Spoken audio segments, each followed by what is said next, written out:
Guys, আজকের এই ভিডিওটা একটু অসাধারণ। আপনারা এই জায়গাটা দেখতেছেন, এই জায়গাটা কিন্তু সাধারণ জায়গা না। এই আমাদের গ্রামের আশেপাশে যে সকল মুরব্বি আছে তাদের মুখে শোনা কথা, এই জায়গাটা প্রায় 200 বছর না, 400 বছর না, 600 বছর না, প্রায় 1000 বছর আগেকার তৈরি মনে হয় এই জায়গাটা।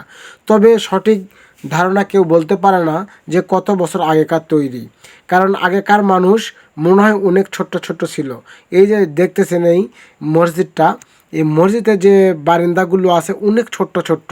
আমার মনে হয় আগেকার যে পূর্বপুরুষেরা ছিল তখন মনে হয় মানুষ অনেক ছোট ছিল। যাই হোক, আমি বলতে পারবো না ঠিক। তবে মুরব্বি যেগুলো আছে আমাদের গ্রামের এবং পাশের গ্রামে আশেপাশে কয়েকটা গ্রামের মানুষ এখানে এসেছিল, যাদের বয়স প্রায় মনে করেন যে 90 বছর, 110 বছর, 105 বছর এবং 60-65 বছর যাদের বয়স আছে, তারা বলতেছে এটা কতদিন আগেকার আমরা সঠিকভাবে বলতে পারবো না। এই যে বট গাছটা দেখতেছেন, এই গাছের নিচে কিন্তু একটা এইরকম মসজিদ আছে। তো যাই হোক গাইজ, এখানে এতগুলো মানুষ যে দাঁড়িয়ে একসঙ্গে এই জায়গাটা দেখতেছে, আমি দেখে তো অবাক। আসলে এই জায়গাতে আসার উদ্দেশ্য হচ্ছে একটা মায়াতের জানাজা করার জন্য আমরা এই মাঠে এসেছিলাম। আসার পর জানাজা যখন শেষ হওয়ার পরে যে মানুষগুলো ছিল তারা সবাই এই মসজিদটা দেখতেছে। আসলে আমিও গুরুত্ব সহকারে কোনো দিনই দেখিনি যে আমাদের গ্রামের আশেপাশে এত সুন্দর ঐতিহ্যবাহী একটা মাঠ আছে। এই মাঠে প্রায় 5টা গ্রাম নিয়ে আমরা মাঠের নামাজ আদায় করি বছরে 2বার। জর্দারপাড়া, জগতি, ঝুপি, দেওরাপাড়া, খুসলাপাড়া, এই 5টা গ্রাম নিয়ে কিন্তু আমাদের এই মাঠ। এই মাঠটা ছোট হলে কি হবে, এই মাঠে অনেক কিছু ঐতিহ্যবাহী জিনিস আছে। এই কারণে মাঠের লোভ কেউ ছাড়তে পারে না, সবাই এখানে নামাজ পড়তে আসে। কারণ কি জানেন, এই মাঠটা কিন্তু একেবারে জঙ্গলের মধ্যে, তারপরেও কিন্তু এই মাঠে সবাই নামাজ পড়তে আসে। কী জন্য জানেন? এই মাঠের উপরে একটা বট গাছ আছে, বিশাল বট গাছ। এই বট গাছের বয়স যে কত হবে এটাও কেউ বলতে পারে না।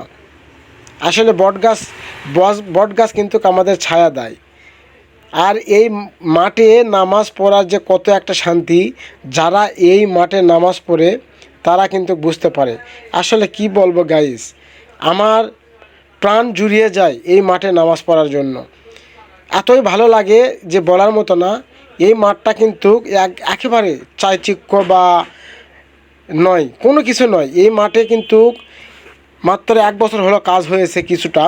তবে আগের থেকে আমরা যখন ছোট ছিলাম তখন থেকে আমরা কিন্তু এই মাঠে নামাজ পড়ি। এই মাঠে নামাজ পড়তে গেলে মাঠে প্রচুর পরিমাণে ঘাস, ইঁটার খোয়া, আর বর্ষার সময় বলাই তো যায় না, নামাজ পড়তে গেলে একদম পিছে মনে করে ভিজে চলে যায়। আর তো ঝোঁক আসে, ঝোঁক লাগে, অবস্থা খারাপ করে দেয়।